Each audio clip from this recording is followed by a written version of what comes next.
Yuk jadi bagian dari dakwah kami. Dukung operasional dakwah dan sosial kami, raih pahala amal jariah yang terus mengalir sampai hari kiamat. Assalamualaikum warahmatullahi wabarakatuh. Alhamdulillah wassalatu wassalamu ala rasulillah. Segala puji dan puja kehadirat Allah subhanahu wa ta'ala, juga salawat dan taslim kepada Nabi besar Muhammad sallallahu alaihi wa ala alihi wa sahbihi wasallam. Saudaraku seiman, seperti biasa di hari Jumat kita akan melanjutkan bedah buku kita Sahih At-Targhib Tarhib. Hanya saja di kali ini kita masih melanjutkan dulu penyelesaian tafsir atau tadabbur daripada surah Al-Kahfi, agar kita menyempurnakan dari tafsir surah ini, dan kita akan masuk insyaAllah pada kesempatan ini di ayat ke-60. Kita langsung saja masuk tentang kisah Nabi Musa alaihissalam dengan Nabi Khidir.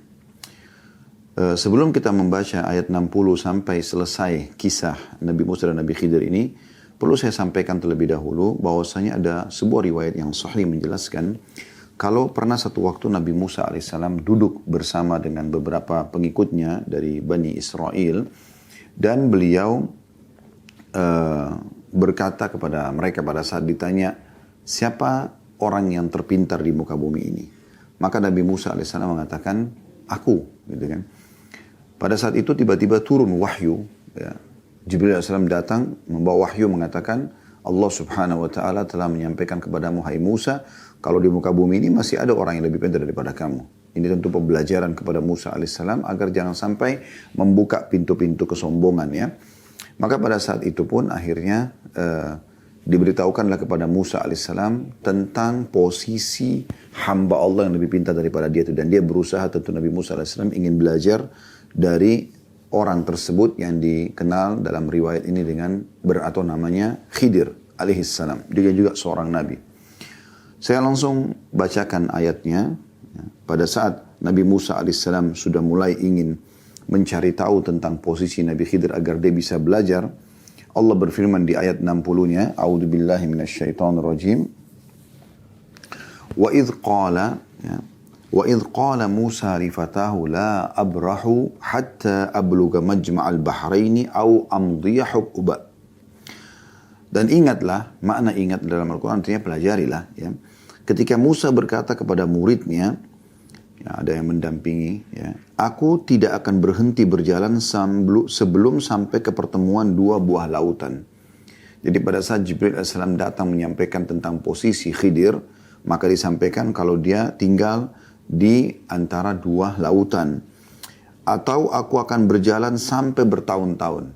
Jadi ini menunjukkan bagaimana Musa alaihissalam semangat sekali untuk menuntut ilmu alaihissalatu wassalam. Dan juga beliau ingin menebus perkataan beliau yang tadinya mengatakan aku adalah orang yang paling pintar, ya. Sehingga dia mengikuti wahyu dari Allah subhanahu wa ta'ala untuk mencari tahu hamba Allah yang tadi yang disebutkan oleh Jibril alaihissalam yang bernama Khidir, dan belajar darinya.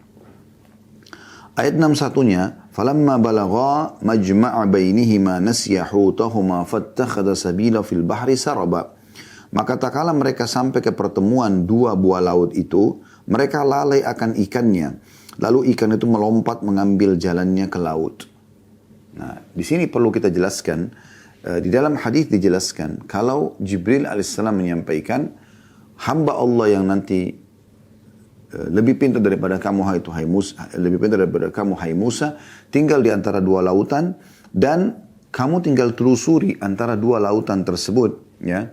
Jadi terus panjang pinggir pantai terus sampai engkau menemukan tempatnya, dan tempat dia, ya, bukti kalau kamu sudah sampai di lokasi yang dia ada, bawalah sebuah bejana yang kamu isi seekor ikan.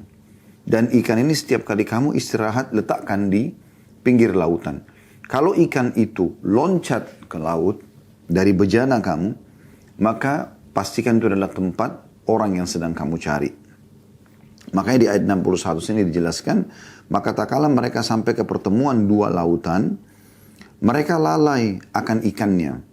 Lalu ikan itu melompat mengambil jalannya ke laut.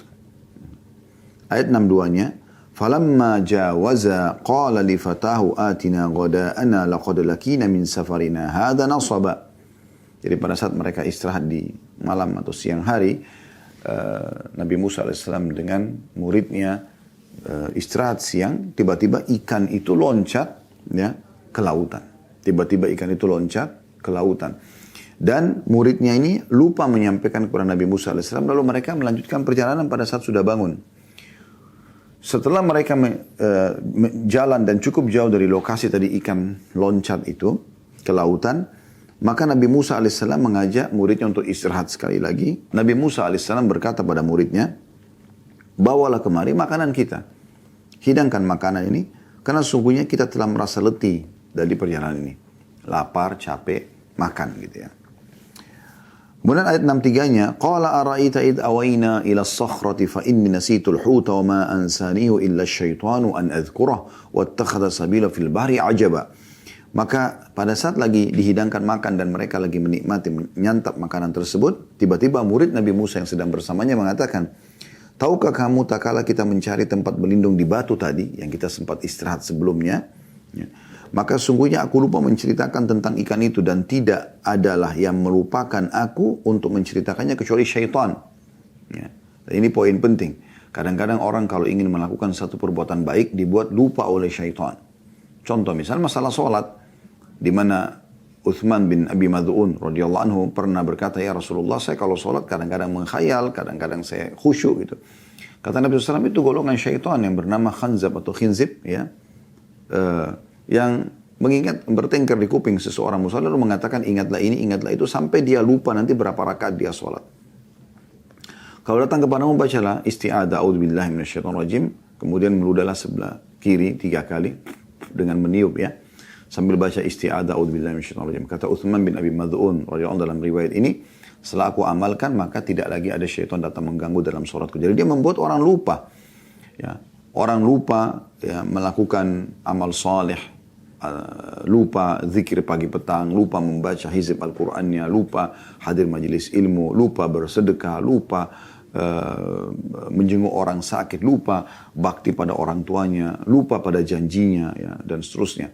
Maka ini adalah permainan syaitan. Ini yang disebutkan oleh murid Nabi Musa alaihissalam mengatakan, dan tidak ada yang membuat saya lupa untuk menyampaikan kepada anda tentang kisah ikan itu loncat gitu di titik yang kita sempat istirahat sebelumnya, kecuali syaitan. Dan ikan itu, kata murid Nabi Musa, mengambil jalannya ke lautan dengan cara yang aneh sekali. Maksudnya tidak normal gitu ya. Jadi ikan itu loncat, ya, jatuh di atas batu, kemudian mengguling-gulingkan badannya sampai akhirnya masuk ke dalam air. Ya. Ayat 64-nya, qala dzalika ma kunna nabghi fartadda ala atharihima qasasa. Maka Musa berkata, itulah tempat yang sedang kita cari. Ayo segera kita kembali. Karena penyampaian dari Jibril alaihissalam, kalau ikan itu loncat dari bejana dan masuk ke lautan, berarti situlah tempat orang yang sedang kau cari. Lalu keduanya pun kembali ke tempat awal, mengikuti jejak mereka semula. Ayat 65-nya, وَوَجَدَ عَبْدًا مِنْ عِبَادِنَا آتَيْنَاهُ رَحْمَةً مِنْ عِنْدِنَا وَعَلَّمْنَاهُ مِنْ لَدُنَّا عِلْمًا. Lalu mereka bertemu dengan seorang hamba di antara hamba-hamba kami. Ya, berarti di sini masih banyak hamba-hamba Allah yang lain selain Khidir. Ya. Karena Allah mengatakan, dan mereka berdua, Musa dan muridnya, bertemu dengan seorang hamba di antara hamba-hamba kami. Jadi nanti kalau anda dengarkan bagaimana mukjizat yang Allah subhanahu wa ta'ala berikan kepada Khidir AS, sesuatu yang luar biasa gitu kan, di luar daripada nalar manusia umumnya. Itu juga yang diceritakan bagaimana Musa AS pun seorang nabi itu sempat kaget dan memprotes ya Khidir atas perbuatannya, karena memang ilmunya belum sampai ke situ. Tapi Allah mengatakan itu salah satu dari hamba-hamba kami. Artinya masih banyak yang lain yang kami berikan kelebihan yang juga belum diceritakan gitu. Nanti kita akan jelaskan insya Allah. Ada riwayat Nabi SAW, hadis yang sahih yang menjelaskan pada saat Nabi Musa AS tidak bisa sabar melihat sikap-sikap dan keputusan Khidir. Dan Khidir sudah memberikan syarat tidak boleh bertanya sampai aku menjelaskan. Maka kata Nabi SAW, semoga Allah merahmati Musa. Andai saja dia sabar sedikit, kita akan banyak tahu tentang ya, kelebihan Khidir. Baik. Kemudian di sini dikatakan masih di ayat 65-nya, lalu mereka berdua, Musa dan muridnya bertemu dengan seorang hamba di antara hamba-hamba kami yang telah kami berikan kepadanya rahmat dari sisi kami. Kelebihan. Dan yang telah kami ajarkan kepadanya ilmu dari sisi kami. Nah, jadi Allah langsung memberikan kepadanya sebagai mukjizat. Ya. Ayat 66. Qala lahu Musa hal attabi'uka ala an tu'allimani mimma 'ullimta rusyda. Musa berkata kepada Khidir, nah di sini disebutkan namanya, ya dalam terjemahnya karena memang namanya Khidir dalam riwayat-riwayat yang sahih disebutkan oleh Nabi SAW. Musa berkata kepada Khidir alaihi wassalatu wassalam, bolehkah aku mengikutimu, saya menjadi muridmu, supaya kamu mengajarkan kepadaku ilmu yang benar di antara ilmu-ilmu yang telah diajarkan kepadamu, supaya aku bisa belajar dengan kamu. Dan ini pelajaran penting teman-teman sekalian. Jangan karena status Anda sudah seorang ustadz, seorang alim, ya, seorang syekh, kemudian Anda tidak belajar, ya, itu keliru. Tidak ada kata stop dalam belajar, ya, tidak ada kata cukup dalam menuntut ilmu. Seorang menuntut ilmu akan selalu haus dengan ilmu-ilmu syar'i, ya, karena sangat luas bahasan ilmu syar'i, dan dia selalu haus untuk mengamalkan dari amalan ke amalan dan konsisten sampai dia meninggal dunia dengan amal-amal saleh tersebut. Di sini ya kita ambil pelajaran besar. Kadang-kadang ada orang baru terkenal sedikit, saya sudah tidak mau duduk di majelis ilmu, tidak mau lagi baca kitab. Ini Allahul Musta'an. Kita harus terus menuntut ilmu teman-teman sekalian. Kami temukan di majelis ya, di kota Madinah ya, pada saat kami pernah hadir di majelis Syekh Atiyah rahimahullah, sudah meninggal beliau. Dan beberapa majelis yang lain kami temukan ada dosen-dosen kami yang sudah doktor di bidang syariah duduk dalam majelis tersebut, belajar juga dengan para ulama. Padahal mereka tuh sudah bisa dikatakan pengajar juga, tapi mereka tidak malu dengan masalah itu. Ya. Khidir mengatakan di ayat 67-nya pada saat Musa minta agar ikut dan belajar dari Khidir, qala innaka lan tastati'a ma'iya sabra. Khidir menjawab, sesungguhnya kamu sekali-kali tidak akan sanggup sabar bersama aku. Lalu Bapak Ibu perhatikan ada potongan kata situ, lan. Ya, lan. Bahasa Arab itu ada 3 yang bisa atau kurang lebih yang bisa digunakan untuk kata tidak ya.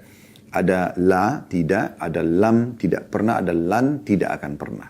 Ya. Kurang lebih seperti itu. Tentu kalau masih ada yang lain mungkin, tapi yang jelas ini yang saya ingat. Dan lan ini yang kita titik beratkan berarti makna terjemahan bahasa Indonesianya tidak akan pernah. Di sini ya Khidir mengingatkan lan tastati'a ma'iya sabra. Kau tidak akan pernah bisa sabar. Lalu dijelaskan kenapa Nabi Khidir mengingatkan Musa sebelum belajar dengan beliau, kau tidak bisa sabar ini. Kenapa? Ayat 68 menjelaskan, wa kaifa tasbiru ala ma lam tuhit bihi khubra. Dan bagaimana kau bisa sabar atas sesuatu yang kamu belum mempunyai pengetahuan yang cukup tentang itu. Artinya, keputusan-keputusan, sikap-sikap yang akan aku lakukan ini di luar daripada nalarmu. Karena ini Allah yang mengajarkan secara langsung. Kau mungkin tidak akan bisa sabar.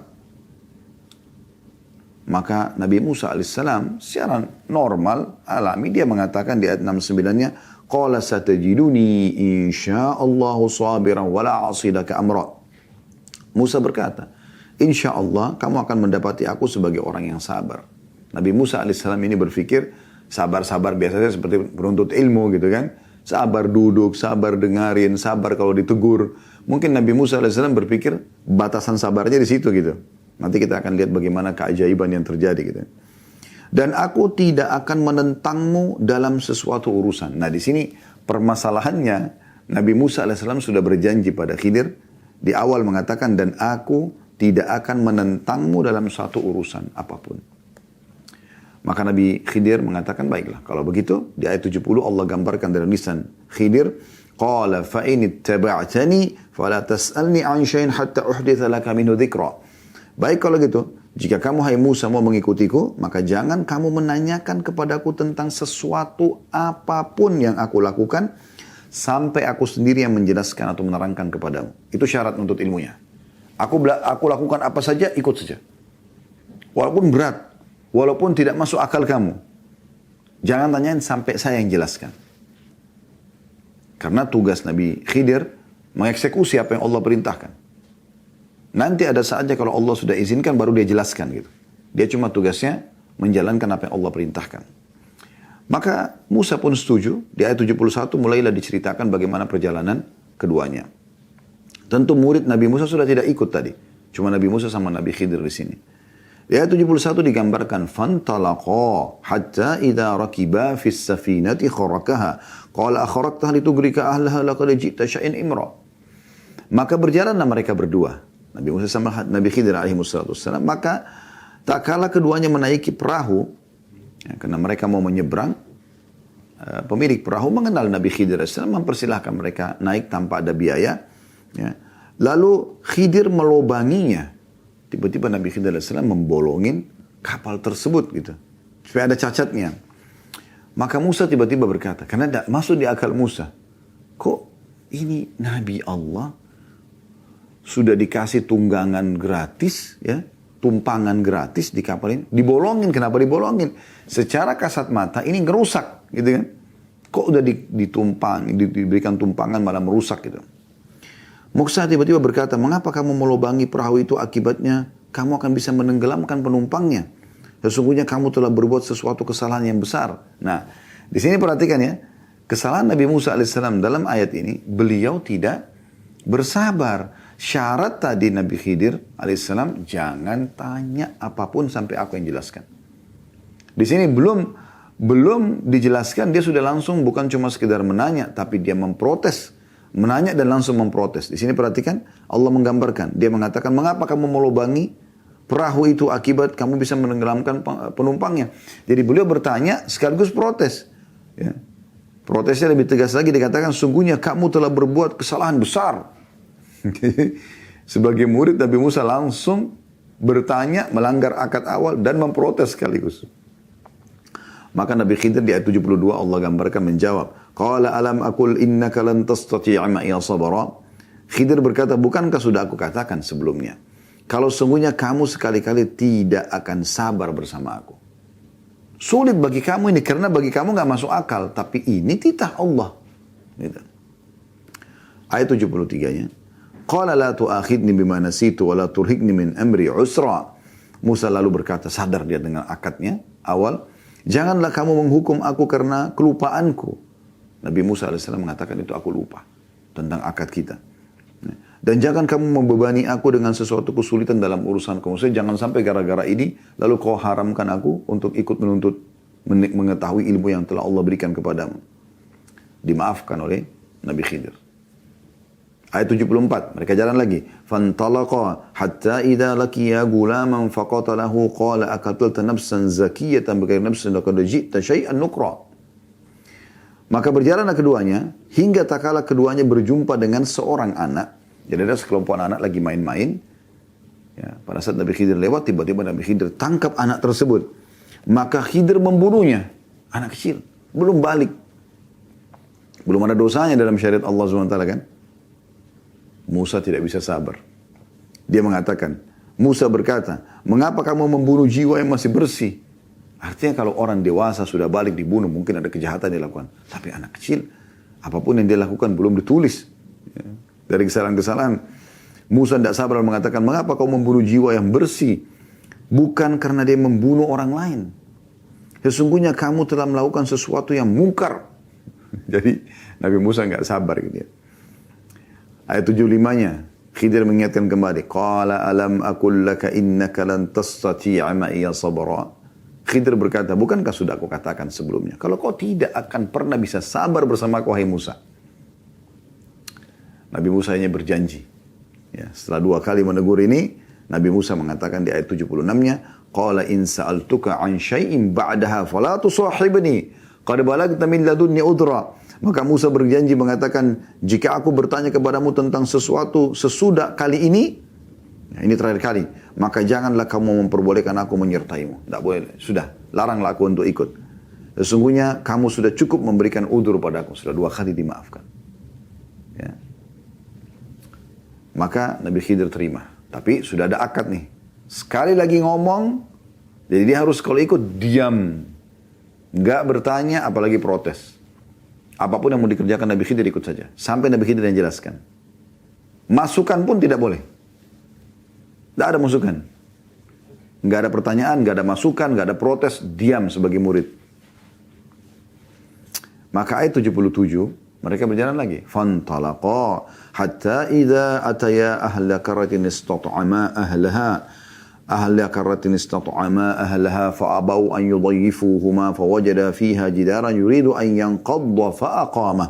Qala syi'ta la takhatta 'alai ajra. Maka keduanya pun berjalan, Musa dan Khidir alaihi wassalam, hingga tak kala keduanya sampai kepada penduduk satu negeri. Mereka minta dijamu kepada penduduk negeri itu. Mau jadi tamu di situ. Tapi penduduk negeri itu tidak mau menjamu mereka. Jadi zaman dulu perlu Anda ketahui supaya memahami makna daripada ayat ini. Zaman dulu itu hampir setiap kampung, desa, kota itu punya benteng. Punya tembok yang mengelilingi dan punya pintu gerbang. Mereka buka di waktu tertentu kapan mereka mau dan mereka tutup kapan mereka mau. Dalam benteng itu ada kehidupan, ada rumah, ada pasar, kehidupan mereka. Jadi kayak satu kota gitu, tapi ada bentengnya. Di zaman Nabi SAW pun kota Madinah ada seperti itu. Maka kalau ada orang asing yang masuk, mereka khawatir. Di antaranya Musa dan Khidir asing pada saat tiba di negeri ini gitu. Mereka mau masuk menjadi tamu di situ, mau menginap nggak dikasih gitu. Kemudian keduanya mendapat dalam negeri itu dinding rumah yang hampir roboh. Akhirnya keduanya mau keluar. Melewatin ada satu tembok, udah mau rubuh. Kelihatan sekali menonjol di pinggir jalan gitu. Dinding sebuah rumah. Maka Khidir pun menegakkan dinding itu. Nabi Khidir AS dengan kelebihan yang Allah berikan, dia bisa dengan menyentuhnya dinding itu tiba-tiba menjadi rapi kembali. Gitu. Musa berkata, nah, di sini kekeliruan di sini dilakukan oleh Musa AS yang kata Nabi SAW, andai saja Musa sabar, kita akan banyak tahu tentang ilmu yang Allah berikan kepada Khidir. Maka Nabi Musa memberikan masukan. Dia bukan protes, tapi memberikan masukan. Dia mengatakan, jika kamu mau Khidir, niscaya kamu bisa mengambil upah untuk itu. Kan sekarang penduduk negeri ini nggak mau menjamu kita, nggak mau kasih izin kita untuk nginap di sini gitu. Udah, tembok ini kita perbaikin, kita minta supaya mereka memberikan kita upah, supaya kita bisa dijamu. Maka di ayat 78 Nabi Khidir mengatakan, qala hadza firaqu baini wa bainik. Sa'unabbi'uka bita'wili ma lam tastati' alaihi sabra. Maka Khidir sebagai guru yang punya prinsip tegas mengatakan, inilah perpisahan antara aku dengan kamu. Kan sudah kesepakatan terakhir. Dan kamu pun sudah mengatakan, kamu pun sudah berkata, hai Musa, kalau sekali lagi maka tidak usah izinkan aku jalan bersamamu. Kata Nabi Khidir, inilah perpisahan antara aku dengan kamu. Dan akan aku beritahukan kepadamu tujuan perbuatan-perbuatan yang kamu tidak bisa sabar tadinya. Ada 3 kasus. Ya. Membolongi kapal, membunuh anak kecil, dan juga memperbaiki tembok yang mau rubuh di negeri atau di kota yang mereka tidak mau dijamu. Di ayat 79 Allah gambarkan Khidir alaihissalam diizinkan Allah untuk menyampaikan. Amma as-safinatu fakanat limasakina ya'maluna fil bahri fa'aradtu an 'ibaha wa kana wara'ahum malikun ya'khudhu kulla safinatin ghasba. Adapun kapal atau bahtera yang aku bolongin itu adalah kepunyaan orang-orang miskin yang bekerja di laut. Dan aku bertujuan merusaknya, maksudnya membolongi sedikit, bukan merusak total ya. Merusak bahtera itu, bertujuan merusak bahtera itu karena di hadapan mereka ada seorang raja yang merampas tiap-tiap bahtera yang masih bagus. Jadi ada satu raja itu zalim. Kalau dia lihat ada kapal bagus, dirampas. Padahal dia sudah jadi raja, kekayaannya banyak, tapi zalim. Nah, Nabi Khidir sebagai bentuk terima kasih kepada pemilik kapal itu, dia bolongin sedikit supaya ada aibnya. Ya. Jadi pasukan raja kalau datang yang zalim itu tidak mau mengambil kapalnya. Itu tujuannya. Allah yang suruh melakukan itu. Kemudian yang kedua, kasus tentang anak kecil yang dibunuh. Kenapa anak kecil dibunuh? Belum balik, belum ada dosanya. Nabi Musa protes. Ayat 80 Allah jelaskan. Wa ammal gulamu fakana abawahu mu'minaini fakhashina ayyurhikahuma tughyana wa kufra. Adapun anak muda itu, maka keduanya adalah ya anak muda maksudnya anak muda itu, maka keduanya adalah kedua orang tuanya di sini maksudnya. Ya. Maka kedua orang tuanya adalah orang-orang mukmin dan kami khawatir bahwa dia akan mendorong kedua orang tuanya kepada kesesatan dan kekafiran. Artinya, kedua orang tua anak yang saya bunuh itu orang saleh. Tapi kuasa Allah Subhanahu wa taala lahir anak ini selalu mengajak orang tuanya kepada kekufuran. lisannya tajam. Itu digambarkan dalam beberapa athar tentang kisah anak kecil ini. Masih kecil tapi lantang, durhaka pada orang tuanya. Maka orang tuanya coba sabar, nasihatnya tidak mau dengar.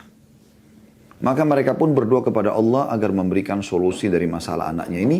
Allah utus Nabi Khidir datang membunuh anak tersebut. Dibunuh. Nah, di sini pembunuhan ini terjadi dengan izin Allah SWT sebagai pencipta. Maka Nabi Khidir tidak berdosa karena perintah Allah SWT.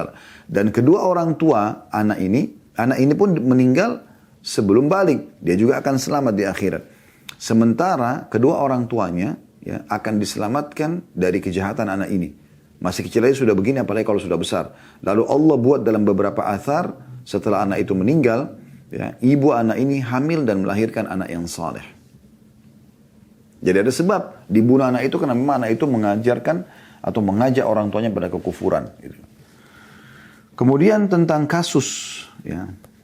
Di sini ayat 81-nya kata Allah SWT, فَأَرَدْنَا أَنْ يُبْدِلَهُمَا رَبُّهُمَا خَيْرًا مِنْهُ زَكَاةً وَأَقْرَبَ رُحْمًا.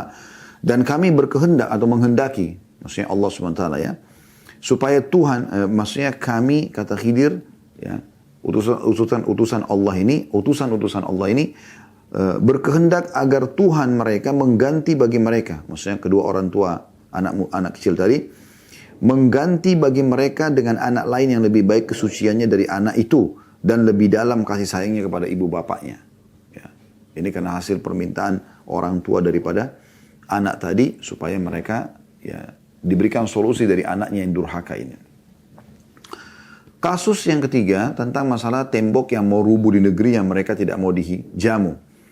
Kata Nabi Khidir alaihissalam, wa ammal jidaru fakana li gulamaini yatimaini fil madinati wa kana tahtahu kanzun lahuma wa kana abuhuma salihan fa arada rabbuka an yablugha ashuddahuma wa yastakhrija kanzahuma rahmatan min rabbik wa ma fa'altuhu an amri dzalika ta'wilu ma lam tasti' alaihi sabra. Adapun dinding rumah adalah kepunyaan dua orang anak yatim di kota itu. Jadi dinding yang saya perbaikin itu bukan karena saya ingin dijamu, tapi informasi sampai ke kami itu rumah sekarang dihuni oleh dua anak yatim, ya. Dan di bawah tembok yang saya perbaiki ada harta benda simpanan bagi mereka berdua. Dulu ayahnya meletakkan harta di situ sebelum meninggal, ya. Dan tidak sempat menyampaikan kepada kedua anaknya, sudah meninggal ayah tersebut. Nah, tembok itu mau rubuh. Kalau dibiarkan rubuh maka diperebutkan harta itu oleh masyarakat setempat. Maka aku diperintahkan Allah untuk memperbaiki, ya. Di sini dikatakan, ya, saya ulangi, adapun dinding rumah adalah kepunyaan dua orang anak yatim di kota itu, dan di bawahnya tembok yang mau rubuh itu ada harta benda simpanan bagi mereka berdua, sedang ayah mereka adalah seorang yang saleh. Sudah wafat ayahnya, karena dikatakan anak yatim. Ya, anak yatim berarti yang sudah meninggal ayahnya. Ayahnya sempat menanamkan harta di situ yang diharapkan nanti akan menjadi hak kedua anaknya. Maka Tuhan menghendaki agar supaya mereka sampai kepada kedewasaannya dan mengeluarkan simpanan itu. Nanti kalau mereka sudah dewasa, baru mereka Allah berikan petunjuk untuk menggali dan mendapatkan harta simpanan itu. Sebagai rahmat dari Tuhanmu, dan bukanlah aku melakukan itu menurut kemauanku sendiri. Semua ini bukan aku sebabnya, bukan aku yang mau melakukan. Bolongin kapal, bunuh anak kecil, rapiin tembok, bukan aku. Memang itu kata, demikianlah itu adalah tujuan perbuatan-perbuatan. Itu adalah perintah dari Allah, bukan kemauanku sendiri. Demikianlah, ya, tujuan perbuatan-perbuatan yang kamu tidak bisa sabar terhadapnya. Selesai berarti. Ya. Sekarang kita nggak bisa jalan lagi. Hai Musa, ini loh ceritanya. Sampai sini berarti habis kisah tentang Nabi Musa dan Nabi Khidir. Dan pelajaran yang bisa kita ambil teman-teman sekalian dalam menuntut ilmu, bersabarlah. Ya. Ada beberapa guru-guru kita yang memang luwes, menyampaikan enak, dia bersabar dengan murid-muridnya, poin demi poin dijelaskan. Ya. Sampai Imam Syafi'i rahimahullah pernah punya seorang murid, sedikit terlambat dalam memahami materi. Setiap selesai kelas beliau mendatangi murid tersebut lalu mengajarkan secara khusus. Sampai murid itu mengatakan, saya sudah begini orangnya wahai imam. Kata Imam Syafi'i, tidak apa-apa sampai kau mengerti. Ada memang guru-guru yang seperti ini, tapi ada guru tidak. Dia datang, dia mengajar, orang paham nggak paham terserah. Kami berapa kali menemukan dosen-dosen kami dulu di kampus. Mungkin teman-teman juga yang pengalaman kuliah begitu. Ada orang datang karena tidak punya retorika dalam mengajar, walaupun mungkin dia kuat dalam menulis, ya gitu. Allah SWT berikan kelebihan masing-masing. Ada orang yang kuat dalam menulis, tapi kurang memiliki retorika dalam menyampaikan. Ada orang yang baik retorikanya, tapi dia kurang dalam menulis tulisan dan seterusnya. Itu memang kuasa Allah SWT. Ada juga yang Allah gabungkan semuanya. Tapi yang penting teman-teman dalam menuntut ilmu harus sabar. Tidak bisa kita instan. Tidak ada orang yang lahir langsung pintar. Belajar, poin demi poin, bertanya. Dan di saat Anda salah, Anda ngakuin kesalahan dan Anda perbaikin. Itu umum terjadi kepada para penuntut ilmu. Tidak bisa juga kita fahami teman-teman sekalian, oh saya kalau menuntut ilmu berarti saya tidak akan pernah salah. Enggak, salah. Salah. Bahkan imam-imam madhab, ya, ada yang memiliki pendapat lama, pendapat baru. Yang penting jangan ada fanatik dengan kesalahan tersebut. Anda luruskan. Mungkin Anda pernah dengar dari seorang guru, Anda fahamnya begitu, Anda sampaikan. Ternyata itu keliru, lalu Anda perbaiki. Itu umum terjadi dalam majelis ilmu. Ya, yang penting bukan disengaja. Bukan sudah tahu itu tidak benar atau sesat lalu Anda ajarkan kepada orang lain. Ini pelajaran penting. Ya. Tadi sudah selesai kisah Nabi Musa alaihissalam dari ayat 60 sampai ayat 82. Dan kita akan masuk ke kisah Dzulqarnain. Jadi kita bisa lihat luar biasa ya dalam surah Al-Kahfi yang kita dianjurkan baca setiap malam Jumat atau hari Jumat. Ini ada kisah-kisah yang luar biasa, kisah Ashabul Kahfi, ya, beberapa anak muda yang soleh menyelamatkan diri mereka ke dalam gua, kisah Nabi Musa sama Khidir alaihissalatu wassalam, baru saja kita pelajari dan kita akan masuk sekarang kisah yang ketiga yaitu kisah tentang Raja Saleh yang Allah berikan kekayaan dan kemampuan serta kekuasaan menguasai seluruh muka bumi ini, timur dan baratnya. Di ayat 83-nya, Allah subhanahu wa ta'ala memerintahkan Nabi Muhammad SAW untuk menjawab pertanyaan dari kaum musyrikin Mekah dan ahli kitab dari kalangan Yahudi tentang siapa Dzulqarnain. Mereka tujuannya tentu ingin mengetes Nabi SAW. Ini benar Nabi nggak? Padahal sebenarnya mereka sudah tahu itu Nabi. Cuma mereka mau tahu, ini kisah Dzulqarnain tidak semua orang mengetahuinya. Gitu. Maka ditanyakanlah kepada Nabi Muhammad SAW. Allah gambarkan di ayat 83-nya. Kita baca, وَيَسْأَنُونَكَ عَنْ ذِي الْقَرْنَيْنِ قُلْ سَأَتْلُوا عَلَيْكُمْ مِنْهُ ذِكْرًا. Mereka, maksudnya kaum musyrikin Mekah dan juga orang-orang Yahudi, bertanya kepada Muhammad tentang Dzulqarnain. Katakanlah, akan aku bacakan kepadamu cerita tentangnya. Ada wahyu sampai, diceritakan. Ayat 84-nya, Inna makkanna lahu fil ardi wa atainahu min kulli syai'in sababa. Sesungguhnya kami telah memberikan kekuasaan kepadanya di muka bumi. Dan kami telah memberikan kepadanya jalan untuk mencapai segala sesuatu. Belum, ini kerajaan yang luar biasa gitu. Ya. Kerajaan yang luar biasa sampai dimudahkan, ya, dia menguasai apapun di muka bumi ini. Dan untuk mencapai segala sesuatunya. Dimudahkan oleh Allah subhanahu wa ta'ala. Ya. Sampai sebagian ulama ada yang mengatakan dua kekuasaan yang sangat besar di muka bumi. Yaitu kekuasaan Dzulqarnain dan kekuasaan Sulaiman alaihi salatu wassalam. Lalu kemudian ayat 85 diceritakan fa'atba'a sababa, maka dia pun menempuh satu jalan. Diceritakan tentang Dzulqarnain ini, jalannya dia. Kurang lebih kalau kita simpulkan ada tiga sebenarnya diceritakan dalam Al-Quran surah Al-Kahfi ini perjalanan Dzulqarnain. Tentu perjalanan dia banyak, tapi ini diceritakan secara globalnya. Maka Dzulqarnain pun menempuh jalan yang sudah Allah mudahkan buat dia. Dimulai ke arah barat, ya. Ke arah barat, ya. Tempat terbenamnya matahari. Ayat 86-nya menggambarkan itu. Hatta idza balagha maghrib asy-syamsi wajadaha taghrubu fi 'ainin hami'atin wa wajada 'indaha qauma. Qulna ya Dzulqarnain imma an tu'adziba wa imma an tattakhidha fihim husna. Hingga apabila dia, Dzulqarnain, telah sampai ke tempat terbenamnya matahari, arah barat, ya, bumi ini, dia melihat matahari terbenam di dalam laut yang berlumpur hitam. Ya, maksudnya di sini bukan mataharinya terbenam di dalam lumpur, tapi kelihatan dari kejauhan matahari terbenam itu ada lumpur hitam di depannya Dzulqarnain. Ya, jadi seakan-akan matahari itu masuk ke dalam lumpur gitu. Dan dia mendapati di situ segolongan umat, ada orang di situ. Kami berkata, maksudnya Allah Subhanahu wa taala berkata kepada Dzulqarnain, hai Dzulqarnain, kau boleh menyiksa atau boleh berbuat kebaikan terhadap mereka. Artinya, kata para ulama tafsir, Allah memberikan wewenang sepenuhnya kepada Dzulqarnain, bebas. Dia boleh menyiksa siapa yang dia mau siksa, yang dia anggap layak untuk disiksa, karena Allah SWT sudah tahu sifat keadilan Dzulkarnain dan dia dinobatkan menjadi raja dunia pada saat itu, atau kamu memaafkan, berbuat baik pada mereka. Nah, di sini Allah Subhanahu wa taala menggambarkan bagaimana kebijaksanaan Dzulkarnain, walaupun wewenang semua di tangan dia dan dia memang berjalan sesuai dengan hukum Allah Subhanahu wa taala. Ayat 87-nya, qala amma man zalama sawfa nu'adzibuhu thumma yuraddu ila rabbi fayu'adzibu 'adzaban nukra. Maka Dzulkarnain berkata, adapun orang-orang yang aniaya, makna aniaya sini syirik kepada Allah, kufur kepada Allah, enggak mau mengikuti apa yang sedang kami dakwakan, karena pada saat itu Dzulkarnain mendakwakan tauhid kepada Allah SWT. Maka kelak kami akan menyiksanya, menolak dakwah ini kami akan perangi.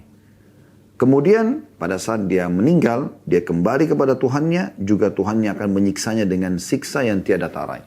Kalau kami hanya sekedar memerangi, tapi kalau dia meninggal dalam keadaan kufur, syirik kepada Allah, maka di akhirat nanti siksanya lebih berat.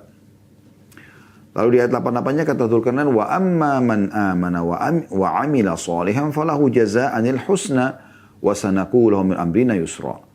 Adapun orang-orang yang beriman, mau ikut beriman kepada Allah, lalu beramal saleh, mengerjakan apa yang Allah perintahkan, meninggalkan apa yang Allah larang, maka baginya pahala terbaik sebagai balasan. Ya. Dan dia di akhirat Allah akan kasih pahala yang sangat luar biasa, memuaskan dia karena masuk ke dalam surga, dan akan kami titahkan kepadanya, nantinya kami akan keluarkan sebuah instruksi, sebuah peraturan, perintah yang mudah dari perintah-perintah kami. Maksudnya kami akan mudahkan urusannya, kami akan bantu kalau dia susah. Setelah menyelesaikan urusan barat bumi, thumma atba'a sababa, lalu Dzulkarnain jalan lagi, ya. Sekarang dia menuju ke timur bumi, tempat terbitnya matahari. Allah gambarkan begitu di ayat 90. Hatta idza balaga matli asy-syamsi wajada tatlu ala qaumin lam naj'al lahum min duniha sitra. Maka hingga pada saat dia sampai ke tempat terbitnya matahari sebelah timur, dia mendapati matahari itu menyinari segolongan umat yang kami tidak menjadikan bagi mereka sesuatu yang melindungi mereka dari cahaya matahari itu. Maksudnya ada satu kelompok manusia di situ, mereka nggak punya rumah, mereka tinggal di pinggiran lautan, tidak ada pepohonan, tidak ada yang bisa melindungi mereka dari teriknya matahari. Itu Allah gambarkan seperti itu. Ayat 91-nya, kadzalika waqad ahadna bima ladai khubra. Demikianlah sungguhnya ilmu kami meliputi segala apa yang ada padanya. Maksudnya Allah SWT mudahkan kepada Dzulkarnain untuk bisa menjangkau mereka dan juga menyelesaikan perkara mereka. Karena di sini dia sebagai raja. Dan Dzulkarnain ini Allah SWT mudahkan, tidak ada satu wilayah yang dia lewatin kecuali dia akan taklukkan dan semua tunduk kepadanya. Ya. Satu muka bumi ini semua di bawah satu kerajaan, satu kepemimpinan itu Dzulkarnain. Ini yang Allah berikan kepada dia. Ya. Dan ini pelajaran yang luar biasa bagaimana Allah Maha Kuasa untuk memberikan apapun pada hamba-hambanya. Anda tinggal niatkan kebaikan dan Anda berusaha, selebihnya tawakal kepada Allah. Saya mau kasih contoh kasus yang lain, tentu tidak sama dengan ini, tapi contoh kasus yang lain. Di masa di masa Imam Ahmad rahimahullah, salah satu ulama madhab dari 4 imam madhab ya, sempat waktu beliau belajar menuntut ilmu semasa dengan Yahya bin Ma'in dan teman-teman yang lain, para ulama-ulama hadis, tersebar berita pada saat itu sepertinya tidak akan mungkin lagi ada orang seperti Imam Malik. Imam Malik sudah meninggal pada saat itu, ya.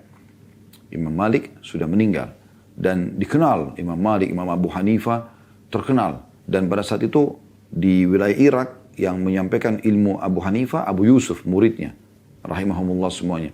Dan Imam Malik ada di Madinah dan sudah wafat serta murid-muridnya juga dia ada di Jazirah Arab di Madinah kurang lebih. Ya, karena waktu itu wilayah Islam adalah Jazirah Arab sendiri dan wilayah timurnya ya, yaitu Irak dan Iran kalau sekarang. Ya, di situ dulu pusat Islam. Maka tersebar berita di kalangan penuntut ilmu sepertinya sudah tidak mungkin ada lagi imam madhab. Tidak ada mungkin imam seperti Imam Malik, Imam Abu Hanifah gitu. Dan kalau orang datang belajar di tangannya Abu Yusuf, muridnya Abu Hanifah, orang sudah seperti belajar di satu ulama besar. Tapi di masa itu subhanallah, kuasa Allah datangkan seorang ulama masyhur Imam Syafi'i, ya, yang bolak-balik antara Irak dengan Mesir. Walaupun beliau wafat akhirnya di Mesir rahimahullah. Dan Imam Ahmad terus menuntut ilmu. Ya. Imam Malik punya murid Imam Syafi'i. Imam Syafi'i murid Imam Malik. Lalu menyebarkan ilmu. Sebagaimana Abu Yusuf menyebarkan ilmunya ya, Abu Hanifah. Ya. Imam Ahmad belajar dari Imam Syafi'i. Terus saja dia belajar dari Imam Syafi'i dan ulama-ulama yang lain. Dan pada saat itu tersebar berita, tidak mungkin ada lagi imam yang seperti mereka. Selevel mereka itu nggak mungkin gitu. Tapi Imam Ahmad tidak pernah putus asa. Beliau selalu saja berharap Allah Subhanahu wa taala mudahkan agar beliau bisa mencapai derajat imam, seorang ulama yang jadikan sebagai rujukan, dan ibu beliau selalu berdoa untuk itu. Jadi Imam Ahmad sendiri tidak ada saudaranya. Ayahnya meninggal, ibunya membesarkan Imam Ahmad dan menolak lamaran banyak laki-laki demi untuk membesarkan Imam Ahmad, dan selalu berharap Imam Ahmad menjadi ulamanya muslimin, bahkan bisa ya selevel dengan Imam Malik dan Imam Abu Hanifah.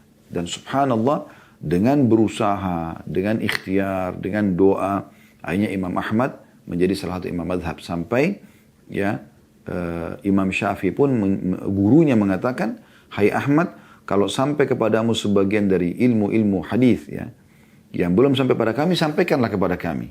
Gitu kan? Walaupun Imam Ahmad belajar juga dari Imam Syafi'i rahimahumullah semua. Jadi tidak ada kata-kata terlambat.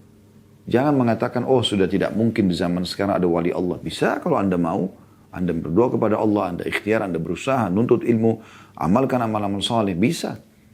Oh jangan Anda kenang seakan-akan orang yang mustajab doa hanya di kalangan sahabat. Tidak, bisa di zaman sekarang juga bisa mustajab doa. Ya, banyak bukti-bukti dalam masalah ini. Jadi jangan putus asa. Ini pelajaran penting yang bisa kita ambil. Bagaimana Allah Maha Kuasa memberikan kepada seorang hambanya ini. Dan yang kami temukan pendapat mengatakan dia bukan Nabi Dzulkarnain. Dia adalah raja yang saleh. Jadi manusia biasa kayak kita gitu. Bukan Nabi. Tapi Allah berikan dia kekuasaan. Ya. Lalu digambarkan setelah itu dia menyelesaikan permasalahan mereka. Dzulkarnain menyiapkan tempat tinggal buat mereka. Mengajarkan mereka bagaimana buat bangunan dan segala macam. Lalu kemudian di ayat 92 Allah mengatakan thumma atba'a sababa.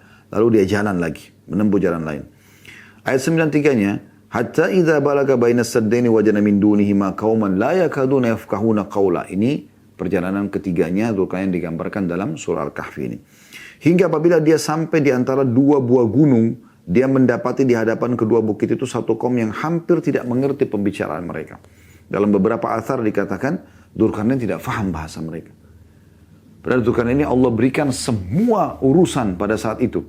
Bahkan memahami hampir semua bahasa yang ada di muka bumi. Sehingga dia bisa masuk dan menaklukkan wilayah-wilayah. Dan semua tunduk di bawah kekuasaan dia. Tapi ada Allah tunjukkan kepada Dzulkarnain, ada satu wilayah, di situ ada satu kaum yang Dzulkarnain tidak ngerti. Apa bahasa mereka ini? Yang lain semua Dzulkarnain mengerti. Dari timur, dari barat. Tapi wilayah ini enggak. Sampai didatangkan beberapa penterjemah yang satu sama yang lain pun hanya menyambung, melengkapkan saja.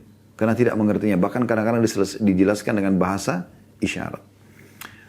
Maka mereka berkata kepada Dzulkarnain, kaum yang tadi belum bisa, tidak dimengerti bahasanya itu, lalu mereka coba memberikan dengan bahasa isyarat. Sebagian kosakata mereka yang difahami oleh sebagian penterjemah yang jumlahnya sampai sekian banyak orang. Akhirnya sampailah pada Dzulkarnain, maknanya adalah qalu ya Dzulkarnaini inna ya'juja wa ma'juja mufsiduna fil ardi fahal naj'alu laka kharajan ala an taj'ala bainana wa bainahum sadda. Maka mereka mengatakan, hai Dzulkarnain, sesungguhnya Ya'juj dan Ma'juj.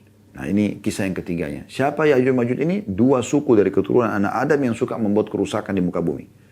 Dan mereka ya, nanti akan keluar setelah Dajjal. Tanda-tanda hari kiamat besar nanti adalah keluarnya Ya'juj dan Ma'juj. Ini sudah kami jelaskan panjang lebar kisahnya di bahasan tanda-tanda hari kiamat di bedah buku Minhajul Muslim. Anda bisa lihat di playlist YouTube insyaAllah. Rukun iman yang kelima hari kiamat, dan kami sudah jelaskan tanda-tandanya, di antaranya keluarnya Ya'juj dan Ma'juj ini. Jadi mereka dua suku dari keturunan anak Adam, tapi mereka ini beringas sekali. Beringas sekali. Mereka tidak bergabung sama kita. Dua suku ini hanya mereka saja. Ya, saya pernah tanyakan kepada salah satu dosen kami pada saat beliau membahas tentang hayatul akhirah, kehidupan akhirat, dan membahas tanda-tanda hari kiamat. Saya mengatakan, Syekh, apakah di kelas kami waktu itu, tingkat 3 kuliah di kuliah dakwah di Madinah, apakah ada manusia seperti kita, maksudnya selain dari suku Ya'juj Ma'juj ini yang bergabung sama mereka nanti dalam pasukannya? Karena ada hadis yang berbunyi bahwasanya mereka akan keluar di muka bumi ini, ya mereka akan menembus benteng yang dibuat oleh Dzulkarnain, lalu mereka akan menyebar di muka bumi, dan mereka mampir di salah satu sungai di wilayah negeri Syam, sekitar Syam, lalu mereka minum dari sungai tersebut, ya, sampai yang terakhir dari mereka datang, mereka mengatakan dulu di sini pernah ada sungai. Habis air sungai, Anda bisa bayangkan berapa banyak jumlahnya. Dan mereka ini adalah penghuni neraka, Ya'juj dan Ma'juj ini. Ya, Bani Adam, turunan anak Adam yang pasti masuk neraka, mereka ini. Ya. Karena Nabi SAW mengatakan dalam hadis sahih, Allah akan berfirman kepada Adam, wahai Adam, di hari kiamat nanti keluarkan dari keturunanmu 999 penghuni neraka. Satu saja yang masuk surga. Maka para orang pada saat itu bingung semua. Kalau dari 1000 orang, 999 masuk neraka semua. Cuma satu yang selamat, berarti berapa orang yang selamat gitu. Maka Nabi Muhammad SAW menjelaskan, mengatakan Allah berfirman kepada Adam, keluarkanlah dari Ya'juj Ma'juj. Ya. Semua masuk neraka, dan yang selamat selain dari dua suku ini. Menandakan dua suku ini besar sekali populasinya. Sampai kata Nabi SAW dalam sebuah hadis yang lain, ya, seseorang dari Ya'juj Ma'juj tahu dia akan meninggal kalau dia sudah memiliki 1000 orang anak. Anda bisa bayangkan. Jadi satu orang di antara mereka itu, suami istri, punya 1000 keturunan. Berapa banyak jumlah mereka. Pada saat itu, mereka sudah mulai buat gejolak, kerusakan. Maka Allah utus Dzulkarnain untuk membendung mereka. Supaya mereka tidak menyebar di muka bumi. Gitu kan? Mereka tidak menyebar di muka bumi. Dan nanti ada saatnya mereka akan Allah keluarkan sebagai tanda-tanda hari kiamat nanti. Ya, nanti di penutupan kisah Dzulkarnain ini akan kami jelaskan tentang Ya'juj dan Ma'juj insyaAllah. Lebih jauh lagi ya.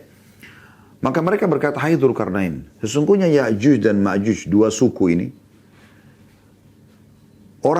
mereka adalah orang-orang yang membuat kerusakan di muka bumi. Semua orang dibunuh sama mereka. Selain suku mereka, dibunuh semuanya. Ya. Maka dapatkah kami memberikan kepadamu satu bayaran, ya, supaya kamu membuat dinding antara kami sama mereka. Ya. Artinya, mau nggak kami bayar berapapun kau minta, tapi tolong buat penghalang antara mereka sama kami, supaya mereka tidak bisa ke sini. Ma'juj ini tinggal di antara dua gunung yang besar, mereka ada di seberang sana. Buat tembok, ya, supaya mereka tidak bisa lolos kepada kami. Dan akhirnya juga tidak mengganggu yang lainnya gitu. Maka Dzulkarnain berkata di ayat 95-nya, qala ma makanni fihi rabbi khairun fa'inuni bi quwwatin ajal bainakum bainum radma. Dzulkarnain lalu berkata, apa yang telah dikuasakan oleh Tuhanku kepadaku terhadapnya adalah lebih baik. Artinya, tidak perlu kalian bayar aku. Allah sudah berikan aku banyak sekali kelebihan. Harta, nggak butuh ini semua, tidak usah bayar. Tapi, tolonglah aku dengan kekuatan, maksudnya manusia dan alat-alat. Apa yang kalian punya? Ayo, bantu aku sekarang, kerjasama. Agar aku membuatkan dinding antara kamu sama mereka. Supaya bisa kita buat dinding ini. Ini menandakan teman-teman sekalian berarti antara dua gunung itu sangat besar.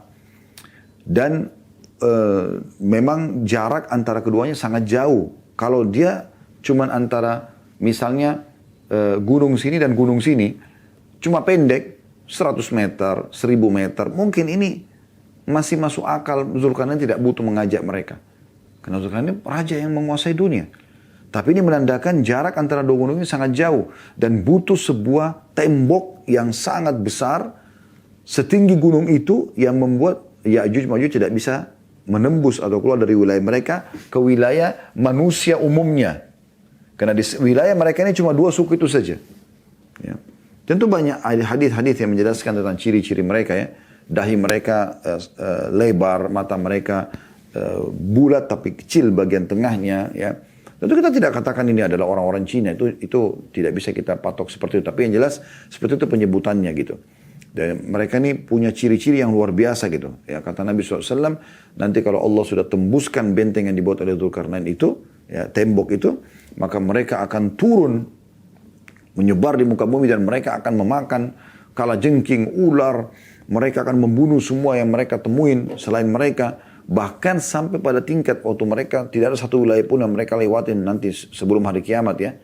Kecuali mereka buat kerusakan di muka bumi sampai mereka memanahkan anak panah mereka ke langit. Lalu Allah buat fitnah buat mereka, jatuh anak panah itu diikuti dengan tetesan-tetesan darah.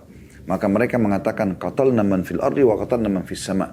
Kami sudah bunuh semua yang ada di bumi dan kami sudah bunuh ada yang di langit. Ini kesombongan mereka gitu. Kita masih membahas tentang masalah temboknya. Di ayat 96, tembok yang Dzulkarnain buat ini, dia mengatakan, atuni zubar al-hadid. Hatta idha sawa baina as-sadafaini qala anfukhu. Hatta idha ja'alahu naran qala atuni ufrik alaihi kitra. Berilah aku potongan-potongan besi. Berarti menandakan pada masa itu sudah ada besi. Karena mereka kan buat pedang segala macamnya. Hingga apabila besi itu telah sama rata dengan kedua puncak gunung. Jaraknya jauh sekali. Dan tinggi sekali. Dipenuhi dengan potongan-potongan besi semua. Harus semuanya bergerak. Prajurit-prajuritnya Dzulkarnain. Dan penduduk setempat semua gotong royong. Hingga apabila besi telah sama rata dengan kedua puncak gunung, berkatalah Dzulkarnain, tiupkan api, bakar bagian bawahnya, buat ada api di sekitarnya. Hingga apabila besi itu sudah menjadi merah seperti api, dia pun berkata, berikan aku tembaga yang mendidih, agar aku tuangkan ke atas besi yang panas itu. Jadi besi-besi itu ditumpuk semua lalu dibakar. Sampai api yang sangat besar dan membuat merah kembali besi itu, panas. Kemudian Dzulkarnain memerintahkan agar menuangkan timah. Bagaimana caranya Dzulkarnain menuangkan timah? Sementara kan dua gunung ini, kemudian dibuat tembok tengah-tengahnya. Kalau dari bawahnya berarti cuma bawahnya yang kena timah. Tapi berarti harus ada naik ke atas. Dan menuangkan dari atas sehingga seluruh tembok itu ya menjadi sebuah tembok besi. Itulah yang Allah sebutkan kami memberikan kepadanya. Atau kami mudahkan segala macam urusannya. Bagaimana Allahu alam? Itu kuasa Allah SWT. Tapi itu yang dilakukan. Maka Dzulkarnain menuangkan tembaga yang panas, ya, cair dari seluruh tembok besi-besi tersebut supaya tertutupi jadi kayak seperti tembok pada saat mengering. Maka dengan perbuatan tembok itu dengan izin Allah SWT, Allah mengatakan di ayat 97-nya, famasta'u ayyadharu mastata'u lahu naqba. Maka mereka tidak bisa mendakinya dan mereka tidak bisa pula melobanginya. Maksudnya Ya'juj Ma'juj. Mereka tidak mampu lagi pada saat itu. Dalam sebuah riwayat dikatakan, kata Nabi SAW,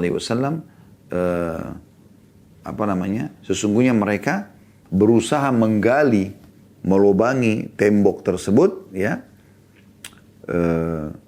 Dan dari sepanjang hari, pada saat mereka sudah mau mencapai ya, sebuah keberhasilan, Allah buat mereka mengantuk dan mereka tidur. Besok pagi mereka bangun, utuh lagi kembali. Utuh lagi kembali. Gitu. Sampai nanti saatnya Allah SWT izinkan mereka keluar sebagai fitnah bagi manusia di akhir zaman nanti.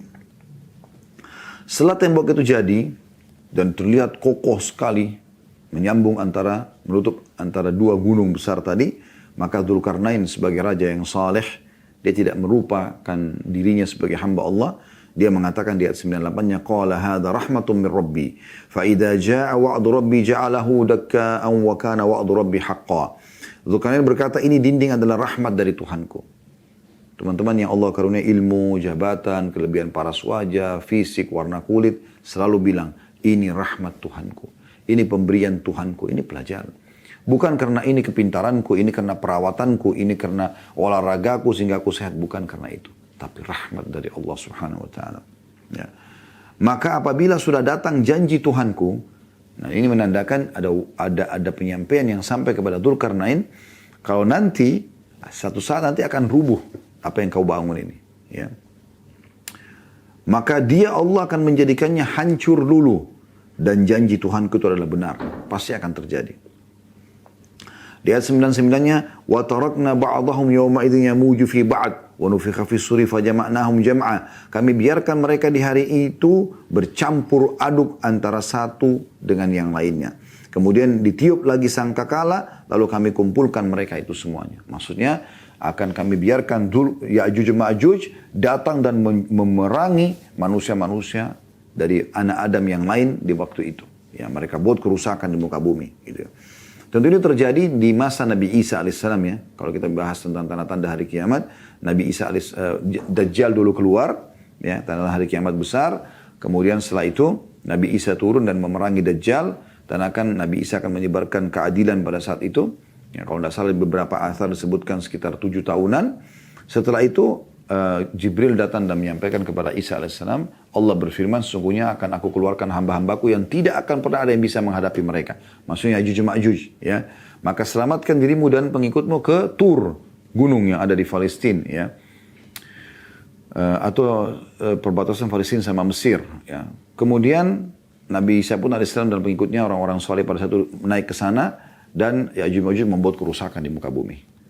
Nah, saking banyaknya korban sampai kata Nabi Isa alaihissalam, ya Allah selamatkanlah kami dari bahaya ini. Setelah mereka buat kerusakan yang luar biasa di muka bumi, maka Allah pun mengabulkan dan Allah mewafatkan Ya'juj Ma'juj dengan satu kematian. Maksudnya semua sekaligus mati serentak. Dengan Allah mengeluarkan, seingat saya dalam sebuah athar, dari batang leher mereka, dud atau sebuah ulat kecil yang membuat mereka wafat semuanya. Pada saat mereka wafat, sampailah berita kepada Nabi Isa AS dan Nabi Isa mengutus, kata Nabi Muhammad SAW, 4 orang yang menunggangi kuda turun dari bukit atau gunung Tur untuk mengecek apa yang sedang terjadi atau bagaimana keadaan mereka. Kata Nabi Muhammad SAW, kalau kalian mau, aku bisa menggambarkan kepada kalian warna kuda mereka dan baju-baju mereka, 4 orang. Dan mereka adalah orang yang terbaik di masa itu dari orang-orang yang beriman. Maka setelah itu, turunlah mereka, lalu mereka kaget melihat semuanya sudah mati serentak, bergelimpangan di mana-mana jenazah Ya'juj Ma'juj. Lalu kemudian mereka kembali laporkan kepada Nabi Isa AS. Lalu Nabi Isa berdoa lagi kepada Allah agar jenazah mereka ini juga diselesaikan oleh Allah SWT, karena tidak akan mungkin mampu dengan jumlah mereka yang sangat banyak ya mengalahkan jumlah manusia. Kalau dalam hadis tadi tentang masalah ahli neraka, mereka masuk neraka itu berarti perbandingannya 999 ya per 1 orang. Jadi kalau jumlah manusia pada saat itu misalnya 10 miliar ya, ini 999 kalinya lebih banyak gitu. Jadi jumlahnya luar biasa gitu ya. Bisa mungkin ratusan miliar jumlahnya mereka. Tapi kuasa Allah semuanya diwafatkan. Lalu Allah mendatangkan burung-burung entah dari mana. Kemudian Allah datangkan dan mencengkram setiap jenazah dari Ya'juj Ma'juj kemudian dilempar ke lautan. Lalu Allah turunkan hujan yang membersihkan bumi pada saat itu. Nah itu kurang lebih gambaran tentang masalah ya, Ya'juj dan Ma'juj. Kemudian ayat 100-nya kita selesaikan sampai 110 insyaAllah. Allah mengatakan, وَأَرَدْنَا جَهَنَّمَ يَوْمَئِذٍ لِلْكَافِرِينَ أَرْضًا. Setelah sangkakala ditiupkan menjelang hari kiamat, maka kami tampakkan Jahannam pada hari itu kepada orang-orang kafir dengan jelas. Kita akan melihat neraka, na'udzubillah, terutama orang-orang kafir. Ya, teman-teman yang masih memiliki kerabat yang orang kafir, non-muslim, berdoa kepada Allah SWT agar mereka dapat hidayah. Dakwakan Islam kepada mereka.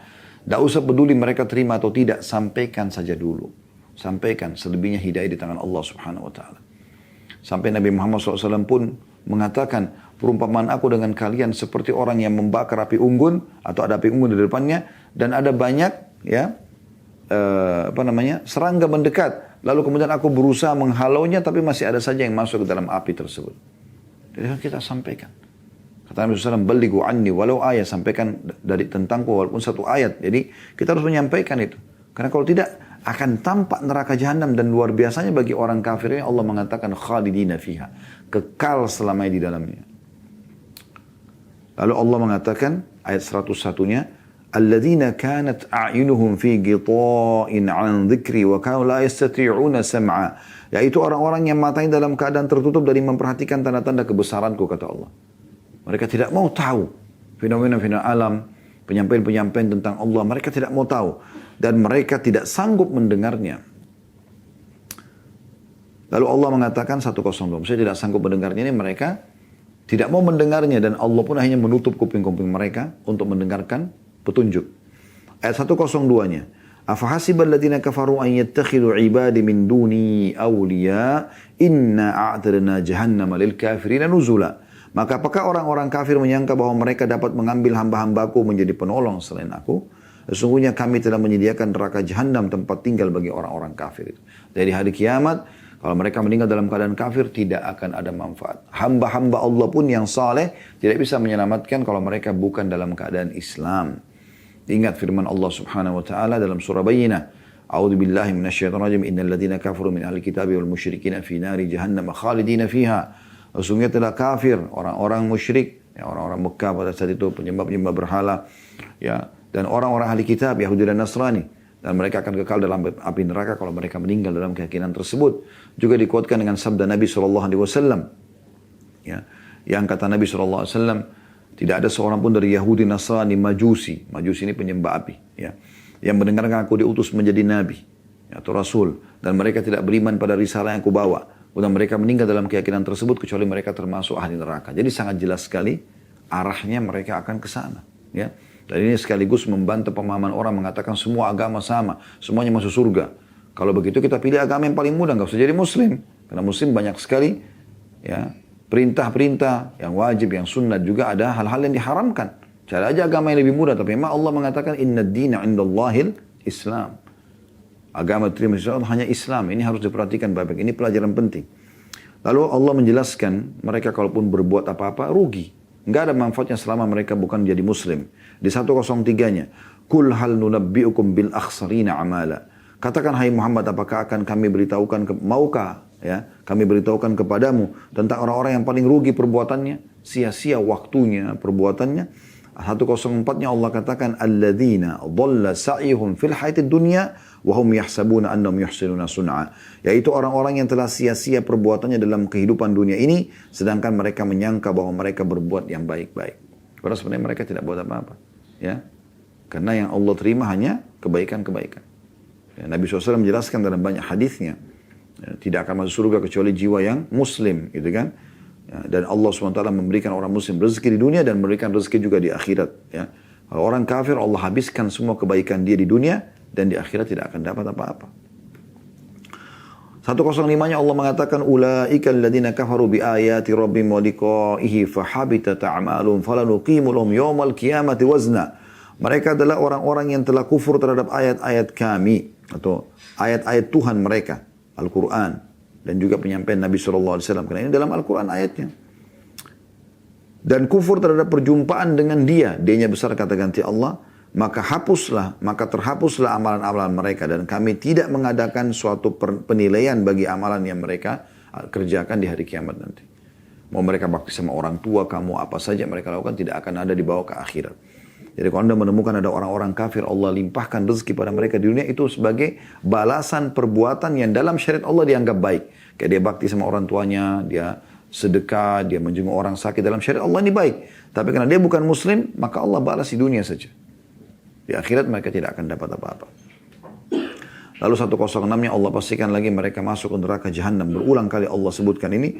Dzalika jazaa'uhum jahannam bima kafaru wattakhadhu ayati wa rusuli huzwa. Demikianlah balasan mereka dalam neraka Jahannam disebabkan kekafiran mereka dan disebabkan mereka menjadikan ayat-ayatku dan rasul-rasulku sebagai bahan olok-olokan. Ya. Jadi tidak mau dengar Al-Quran. Mereka selalu mengolok-olok Al-Quran. Lalu mengolok-olok orang yang dekat pada Al-Quran, yang mengikuti sunnah Nabi SAW. Dan bahasa-bahasa sekarang sudah sangat jelas gitu ya. Radikal lah, inilah, itulah, dengan segala macam. Padahal mereka berusaha menyampaikan apa yang Allah dan Rasulnya sampaikan. Kemudian Islam. Radikalnya dari mana gitu. Ya. Sementara orang-orang ahli maksiat bebas melakukan perbuatan mereka. Kenapa mereka tidak dianggap radikal ya, dengan perbuatan mereka? Ya. Kemudian Allah sebutkan sebaliknya orang-orang yang beriman di 107-nya, innal ladzina amanu wa 'amilus solihati kanat lahum jannatul firdausi nuzula. Sesungguhnya orang-orang yang beriman dan beramal saleh, ya, bagi mereka surga Firdaus menjadi tempat mereka, dan Firdaus adalah surga ya, yang terbaik. Makanya kata Nabi SAW, kalau kalian minta surga, mintalah Firdaus. Jadi suruh minta yang terbaik, walaupun amal kita sedikit. Karena kita masuk ke dalam surga dengan rahmat Allah subhanahu wa ta'ala. Semoga Allah jadikan kita termasuk ya, penghuninya insyaAllah dan tanpa hisab. Lalu Allah pastikan di 108-nya, yang masuk surga akan kekal. Sebagaimana orang kafir masuk neraka akan kekal.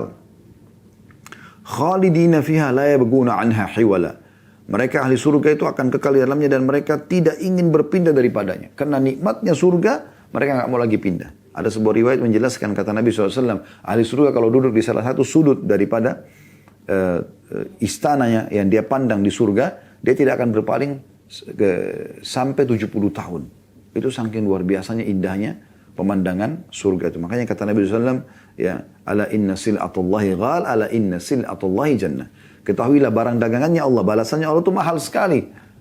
Dan barang dagangan Allah itu adalah surga. Lalu Allah menjelaskan di 109-nya tentang Allah memiliki banyak sekali kata-kata yang bisa Allah sampaikan dan itu tidak akan pernah habis. Allah mengatakan kul law kana al-bahru midadan li kalimati rabbina nafidal bahru qabla an tanfada kalimatu rabbi walau ji'na bimithlihi madada. Katakan hai Muhammad, sekiranya lautan menjadi tinta untuk menulis kalimat-kalimat Tuhan, untuk memperkenalkan dirinya, janji-janjinya, ancamannya, maka sungguh akan habislah lautan itu sebelum habis ditulis kalimat-kalimat Tuhanku. Dan meski kami datangkan tambahan sebanyak itu pula, walaupun berkurang berlipat-lipat laut. Dalam sebuah ayat yang lain dikatakan sab'atu abhur. Walaupun 7 lautan didatangkan tidak akan pernah habis kata-kata Allah subhanahu wa ta'ala. Yang terakhir, ya, diingatkan Allah SWT menyampaikan kepada Nabi Muhammad SAW untuk menyampaikan kepada kita semua, kalau beliau adalah manusia biasa, beliau hanya menyampaikan. Beliau juga lahir dari rahim seorang wanita, beliau juga melalui masa kanak-kanak, masa remaja, menikah, punya anak, melalui suka duka, kehidupan lapar, haus, kenyang, ya, dan seterusnya, ya, sampai beliau wafat juga. Namun beliau dimuliakan dengan wahyu yang diberikan kepada beliau. Jadi kita tinggal mengikuti beliau untuk beriman kepada Allah subhanahu wa ta'ala. Kata Allah SWT di penutupan surah yang mulia ini, 110-nya, Qul innama ana basyarum mithlukum yuha ilayya annama ilahukum ilahu wahid faman kana yarju liqa'a rabbi falyamal amalan salihan wa la yusyrik bi'ibadati rabbih ahada. Katakan hai Muhammad, sungguhnya aku ini manusia biasa seperti kamu.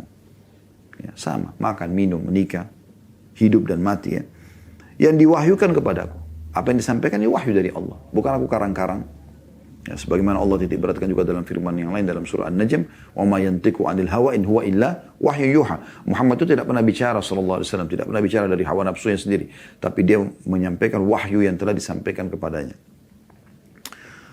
Lalu kata beliau, kata Allah SWT sini melalui lisan Nabi Muhammad SAW, katakan hai Muhammad, sungguhnya aku adalah manusia biasa seperti kamu yang diwahyukan kepadaku bahwa sesungguhnya Tuhan kamu adalah Tuhan yang Maha Esa. Enggak ada Tuhan lain. Bukan pohon, bukan batu, bukan patung, bukan, ya, jin. Allah, Tuhan kita. Barang siapa yang mengharapkan perjumpaan dengan Tuhannya, nanti di akhirat bisa melihat Tuhan yang masuk ke dalam surga yang dijanjikan, selamat dari neraka yang diancamkan, maka hendaklah dia mengerjakan amal yang saleh, amal yang telah diperintahkan yang baik, dan jangan ia mempersekutukan seorang pun dalam beribadah kepada Tuhannya.